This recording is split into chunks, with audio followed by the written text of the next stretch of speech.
Hello, hello. This is Ines O'Donovan from Journalissima magazine. And I've been attending another conference and I've been attending Web Summit, which is actually a massive conference with over 1,100 speakers from over 160 countries, over 100,000 attendees. It was big. So, of course, I focused on health, aging, etc., so that I can take away the best ideas, the best thoughts for you. So, my top five that I want to share with you are how to live longer, curing the disease aging. Peter Diamandis was talking about that. So, I'm going to share some of his ideas here with you. Then I will be talking about digital psychedelics. Ooh. So where are we with virtual reality? Then I want to talk about unlocking your true potential with artificial intelligence. And I'll tell you a little bit about digital Deepak Chopra. Be curious. And fourth, I want to talk about enhancing your brain with neurotech. And then I want to bring it all together a little bit to see where does it leave us for our future.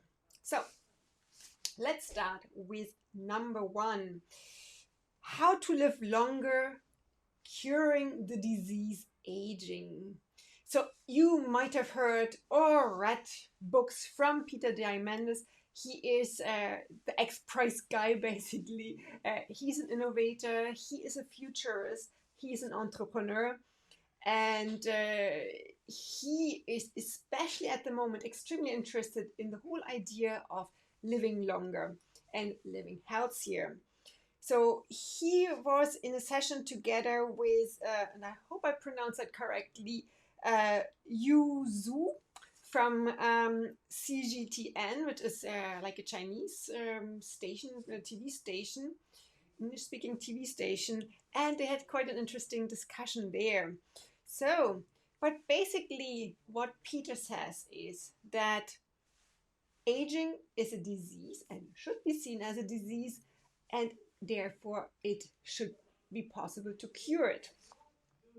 And he mentioned that we are only meant to live to about 30 years. So basically just about enough to procreate, so have children, and just get them old enough so that they can basically start procreating, and then we're no longer needed. That is what nature supposedly meant for us originally. But just think about it. I looked it up. How long are we living today on average? And that is lifespan. So this is not particularly the time that you're healthy, but just like more the health span, because of course you want to live healthy as long as possible, and not live like a very long time of which you live for decades in terrible health. No. So, but what I had been looking up, because that's what's relevant here at the moment, in addition to the health span, is the whole lifespan. So the United Nations, they show that at the moment for both genders, men and women, the life expectancy is 73.2 years. So more than double the 30 years that we need for procreation originally, and that Peter Diamandis mentioned. So I also thought it would be interesting to look up who is right now the leading country in life expectation, and that is Hong Kong. So most of the time it's Japan, but right now it's Hong Kong. And women live there to 88.17 years, while men live to 82.38 years. And that is followed then by Japan. So they are second, 88 years, 88.09 for women, and 81.91 for men. As I'm living in France, I of course wanted to look up how long do the French live and where are they placed right now. So France is the 14th country when you start with longest life expectancy to shortest. So France is 14th, pretty well. I mean, we all know the Mediterranean diet and stuff like that. So there's a lot of healthy stuff around here. And people in France, women in France live on average 85.82 years and men 80.32. Of course, I also had to look up the US. The US is kind of good bit lower down. They're in 46th place, so still not bad considering all countries that exist. But 46th, it could be better. But at the end of the day, the difference is not that mega big. So in the US, women have an average life expectancy of 81.65 years and men 76.61. So they are below the 80. But then Peter Diamandis mentioned in this talk that sea turtles, for instance, live to 400, 500 years. So why not as humans? If they can, we should be able to do it as well. And so basically, then we're talking about life extension, maybe age reversal. And Yuzu said then, or came up with age reversal. We're kind of getting more into a philosophical question there. Should we do it or should we not do it? And Peter's answer was then, basically, doesn't it become immoral if aging is a disease? Doesn't it become immoral not to cure that disease, aging? I think it's actually a good point. So, in another talk, then Peter said, "What can you do right now?" And I know I've been sharing lots of tips around that, and they kind of repeat each other. But he says, sleep. And we all know sleep is super mega important, but it is still one of the biggest problems for people. Exercise, he says, focus on muscle building because that is related to healthy longevity. Remove sugar. So he calls sugar the silent killer. And yes, you all know that sugar increases inflammation in our bodies. It basically caramelizes our insides, so it's not very flexible. It can't work very well. So yes, sugar limited as much as possible. And he also mentioned, and I'm glad that he did, mindset, because I believe it actually starts with a mindset. But he said, for instance, you can will yourself to death. So if you think you're dying soon, you're probably right.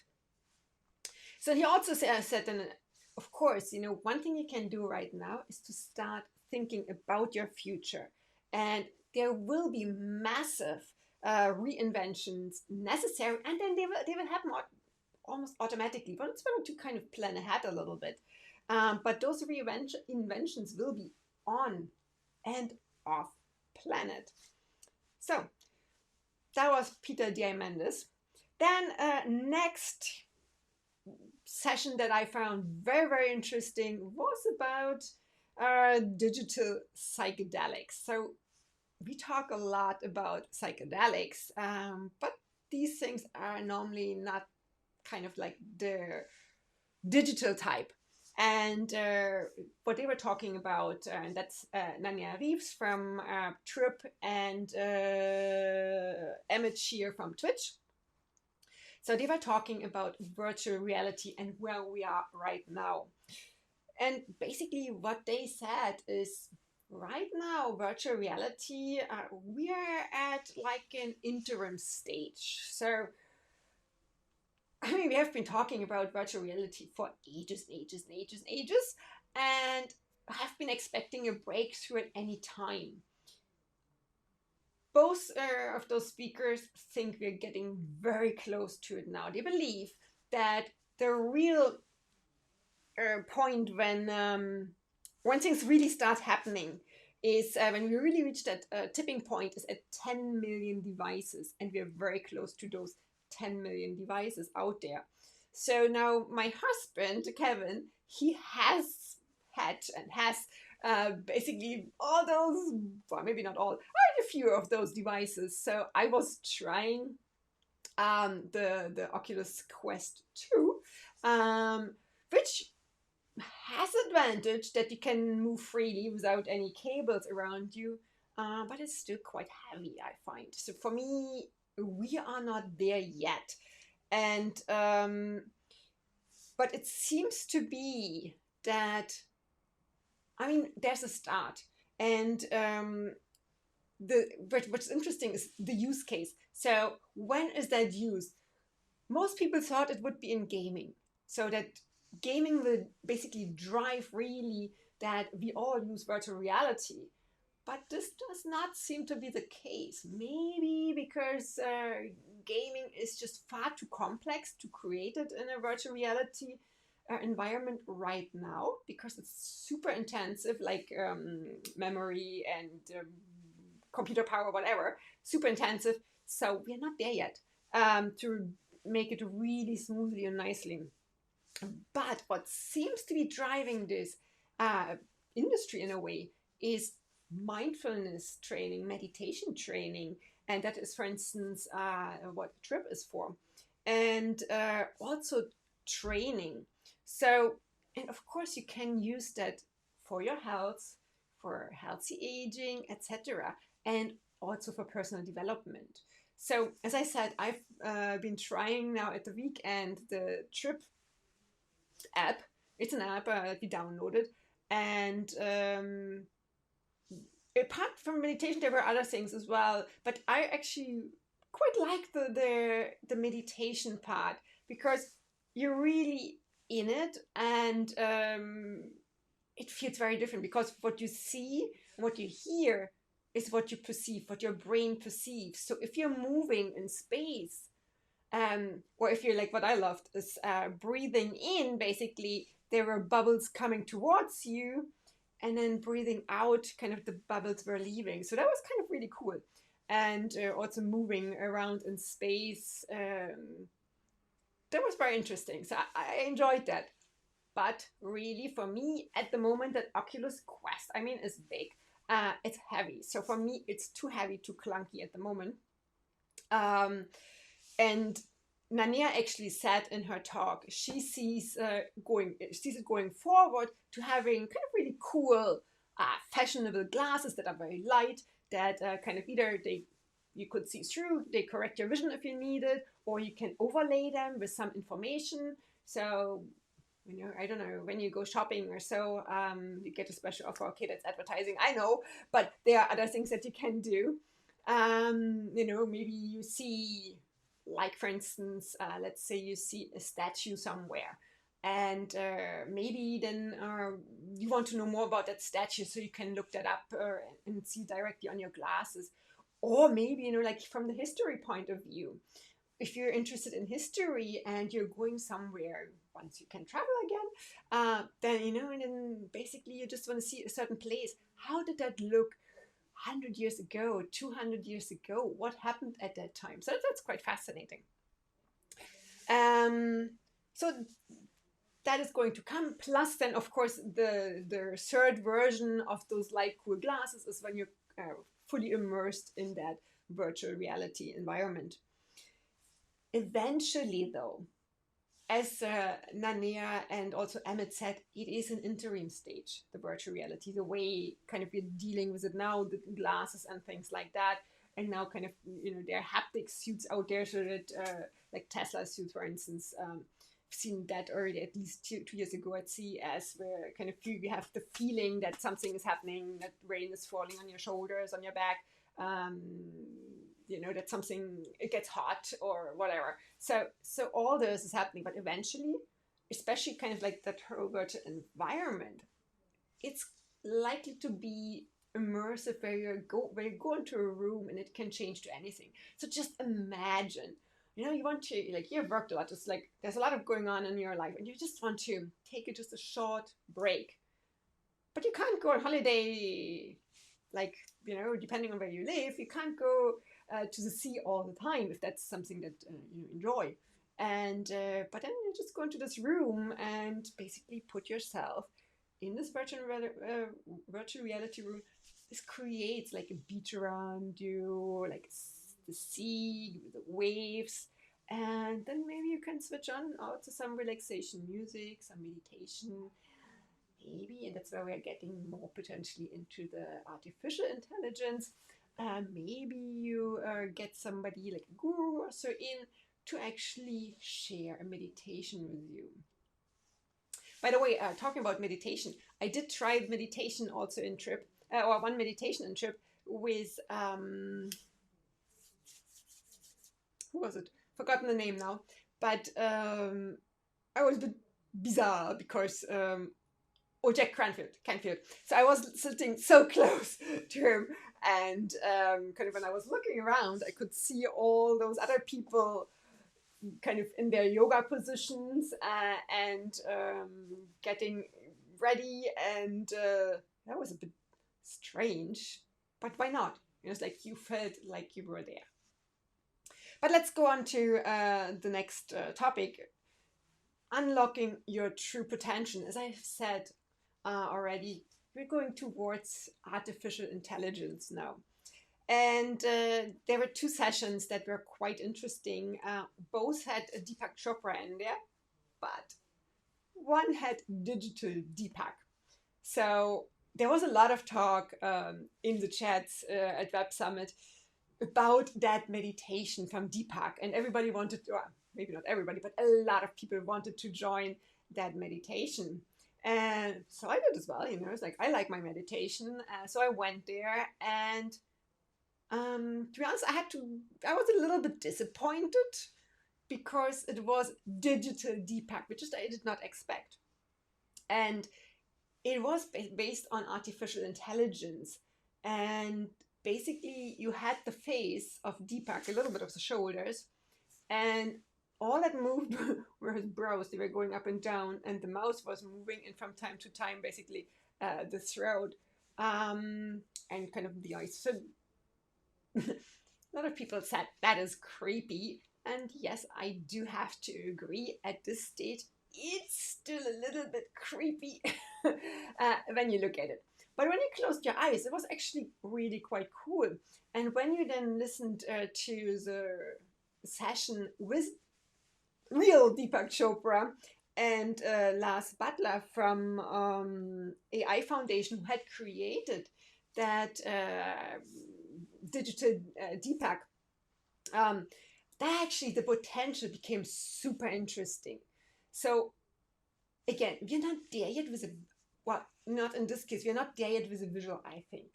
But I think what is much more interesting right at this stage is all the knowledge and the behavioral side and you know, like thoughts, etc., wisdom. That is so much more interesting. So kind of what you were talking about is creating your own digital avatar, your digital twin, whatever you might want to call them. But this can be super exciting because just imagine if you can store or share the knowledge that you have, anything that you've read, any ideas that come to your mind with that digital twin, let's call it. Then this person, this digital twin will at some stage know more than you do. And because like our brain is just so small and we do forget a lot of things, unfortunately, because we have so many things going on. So imagine to have unlimited capacity to memorize things. And you know, when you talk to them, like to this artificial intelligence, it learns more and more about you. I don't know how they do it, but there's another company where basically they ask questions every day. You feed them with anything you might have written that you think is interesting to keep. Maybe there are certain emails, then it starts to understand the way you make written conversation, but it could also be verbal to see how you express yourself. It will certainly eventually also be able to detect your movement, your facial expressions, your mood, your state, etc. So one thing that Deepak, the real one, actually said, he was surprised that actually his digital avatar, his digital twin, actually had quite a lot of humor. It's something he had not expected. But it is a representation of you. It's just much more clever than you, which is really cool because, so just imagine, it's like you train your own digital self, your digital twin. And if you have a question, for instance, either it might be because you're tired or, you can't think of everything.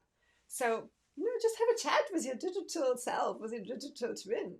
Ask your digital twin. I mean, this digital version of you will eventually be the thing that will understand you best.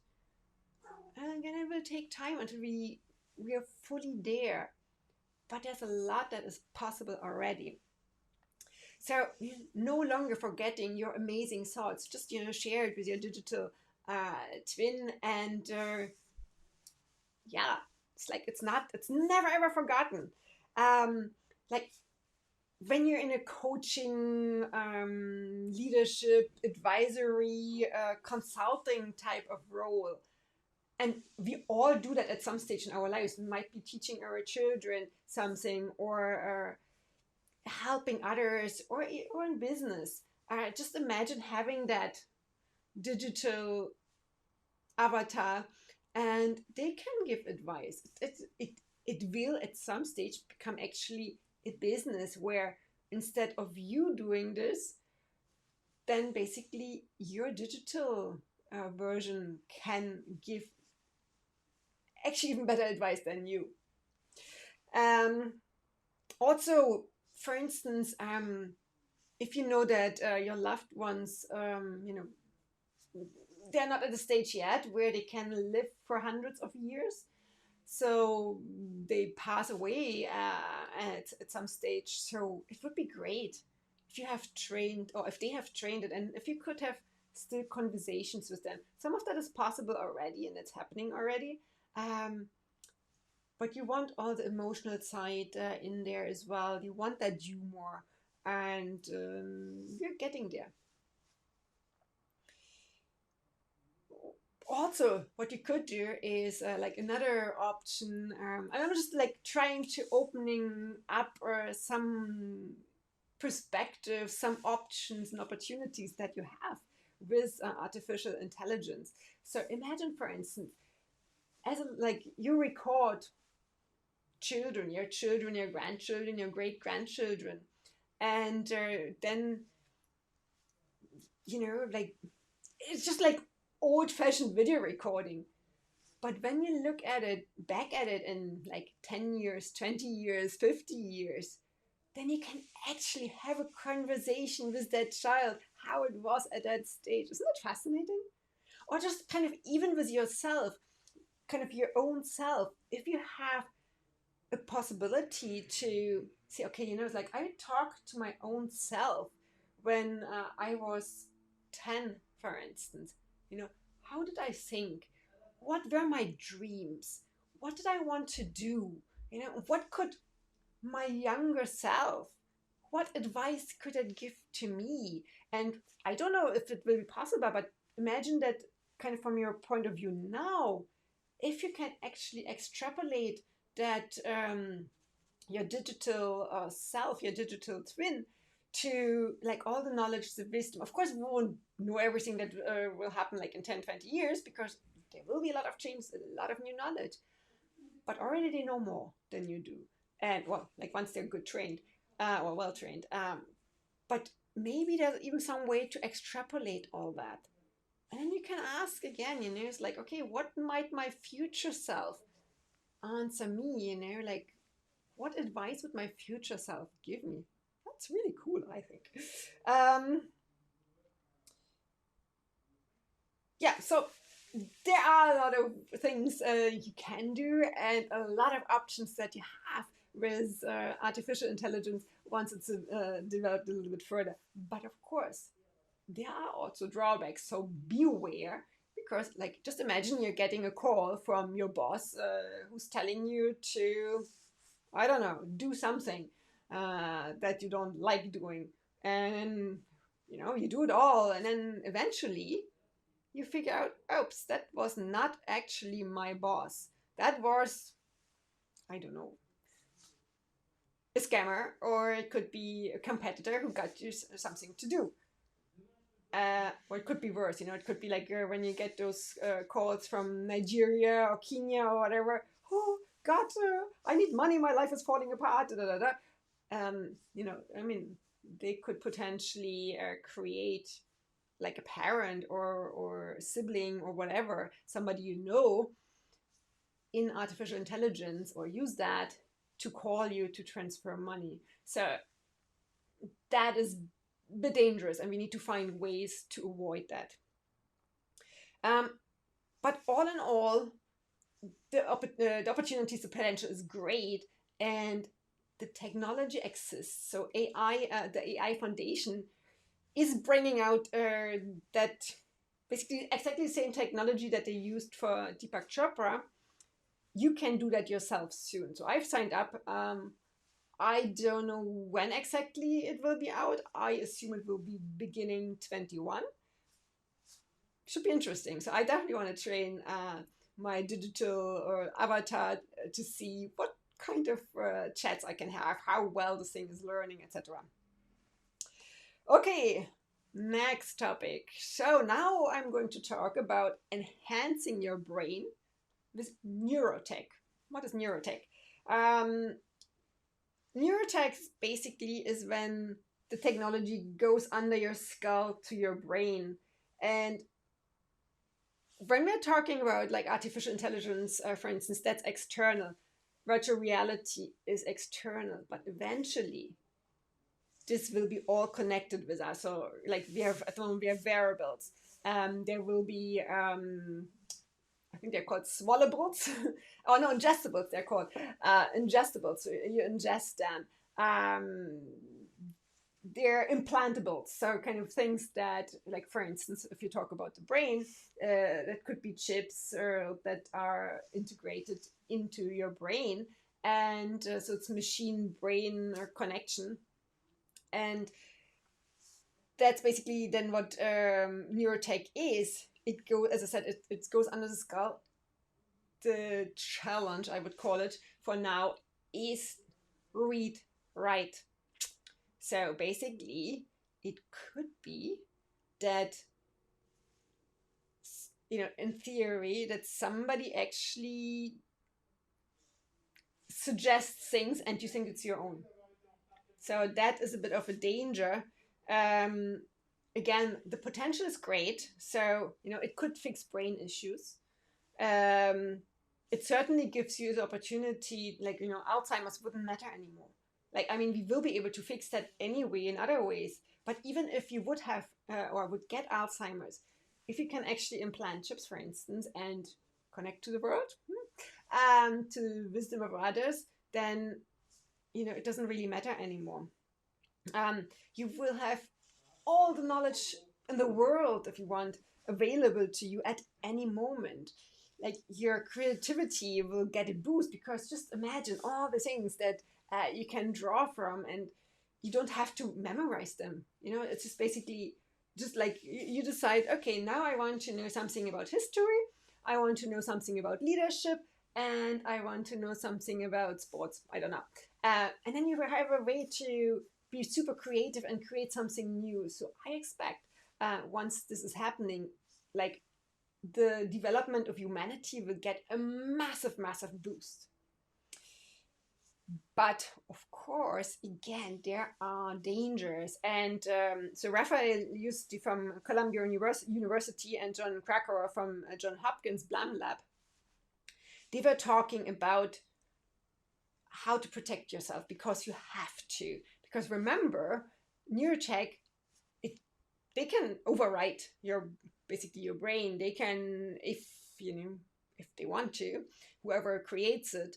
So we need neurorights, and you do not want to perceive those things as real. I mean, we have enough things going on, like fake news, propaganda, and stuff like that, where we are made to believe something that might not be truly our own opinion. But just imagine if it's actually there's something implanted, it could go another step further. So yes, we need to protect our neural rights, and they should be part of the human rights. And I think it was about 1948 or so that the human rights were changed the last time. So a lot of stuff has happened since. So they need to be updated, and they do need to include neural rights. So they were talking, for instance, about protecting your mental privacy, the identity, like your own self, then a sense of agency, like, you know, your own decision making. You need to be able to have your own free will and decide, you know, it's like, what do I want to do without anybody trying to drive you into a certain direction. You need to have the right to augment yourself. So, you know, if you want to be connected, if you want to get a lot of knowledge from anywhere, you should be able to do that. And you also should be protected from bias. So there's a lot of stuff that needs to happen. A few countries like Chile is actually probably the most progressive on this, like in this area. Spain has been doing something, but there's a lot more thinking about that needed in order to see what can be done and what will be done. And of course, then there's a question, like, if there are all those dangers, should we actually do it just because we can? And my personal opinion, even if you wouldn't allow it, it would happen. So then it's better to actually work with it, to be prepared, and to use all the good there is in order to really bring humanity forward. Okay, so where does that leave us? What does our future hold? Bring it all together. So there's because some of that stuff might sound a bit dark and dangerous and oh my God. But actually, I think we need to see a little bit the bigger picture, because we have been hearing a lot of complaining and times are so bad and so many bad things are happening. And yes, there are. If you look on, in a way, smaller levels, and there are always ups and downs anyway. But if you look at a longer time span, then there are so many things that have changed to the positive. So there's no reason to think that we can't change even to something even more positive. So, like, we will be able to live hundreds of happy, healthy years. And yes, there will be challenges on the way, as I've mentioned. But we need to basically find out how we can solve them. And there's no standing still. It's not possible. Once a discovery has been made, it will happen. There's no going back. And, you know, as I said, a lot of people have been saying, no, things have been getting worse. But no, actually, today, when you look back, we are living significantly longer than our biology was meant to live, like the 30 years that I'd mentioned at the beginning. We are living more than double as long. That's big progress. We are living significantly healthier. We have much, much higher levels of quality of life. So even go 50 years back, go 100 years back, look at our lifestyles, how they have changed across the world. The poverty now is not the same type of poverty where people actually lost their lives anymore in most cases. There's significantly more wealth all across the world. There are more opportunities to travel, maybe not right now during COVID, but in general, there's so many more opportunities to travel than previously because the prices have gone down. The means of transportation have changed. They're much quicker, much more comfortable, etc. You have many, many more opportunities to develop yourself. And just kind of when you think about the whole ideas of artificial intelligence and augmented reality, augmented reality, etc., then basically the opportunities are endless for you. And basically, yeah, right now, you have the most opportunities you've ever had, humanity ever had, to be who you really want to be. So I leave it with that, and I hope you're looking into a bright future and thinking about how this future could look like for you. Wishing you all the best, and bye bye.